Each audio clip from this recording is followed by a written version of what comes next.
23rd morning wake-up call. Let's start off with the planting numbers that we got from yesterday. Corn planting came in at 12% compared to the average of 10%. Beans were at 8% compared to the average of 4%, and spring wheat planting 15% compared to the average of 10%. So we could say that all three crops here are ahead of planting pace. The reason for yesterday's support most likely coming from the weather maps of the 10-day forecast going forward.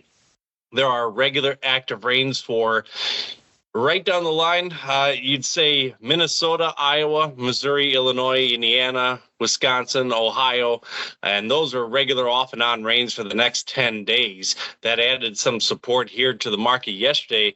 Totals on those maps were increased this morning, so we might see a little bit more support. So while planting is ahead of pace, there is a 10-day forecast to say that this pace could slow down back to below average by next week's report, or possibly 2 weeks down the road, we could fall behind pace. So that's where we are seeing a little bit of a market support.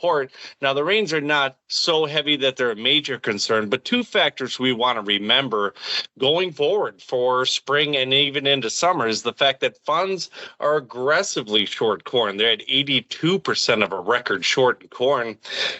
Over in beans, they are 98% of record short. So in other words, again, funds holding an aggressive short position. So if any weather concern does come up and sparks even minor fund short covering, you might see bounces on weather maps that are a little larger than we would normally expect.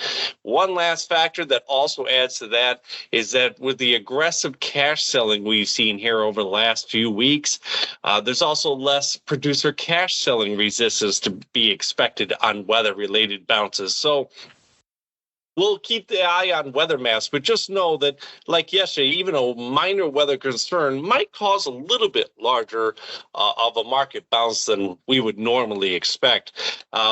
Going over the charts, let's quick mention that July corn has a few resistance levels pretty close here at 457, 458 and 3/4, and 460.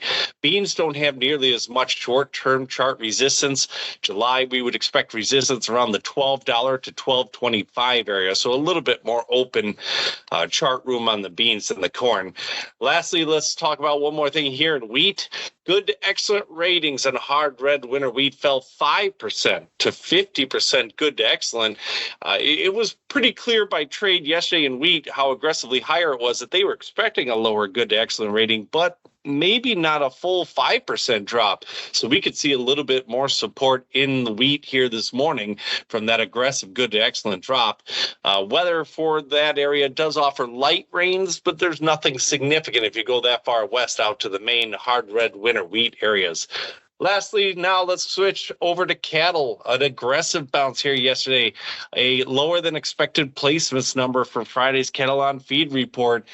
We know that draws speculators in a big way, and that was very evident yesterday. Cattle trading $2.37.5 higher in the June. We do want to mention there is some concern here because, yes, that report showed lower placements, and that is going to suggest even lower numbers of cattle second half of the year. But the right now time frame over the next month, possibly month and a half, we have had slaughter slow down significantly, and we backed up some cattle. And there are quite a few market-ready cattle to be seen here in the next month to month and a half. So while that report did show much lower numbers later in the year, the marketings was low enough to suggest the right now cattle, we could see a streak of higher show lists coming up.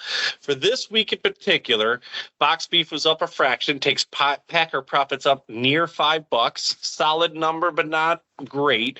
Show list was plus 1,600, fairly neutral there. So, I mean, what we have here for box beef is show list suggests mostly neutral. Futures at the end of yesterday were already pricing in a $2 higher cash trade. So we'll watch that closely here. If you have any questions on anything you've heard here this morning, give me a call directly at 815-578-6159 and keep checking everything that we post online.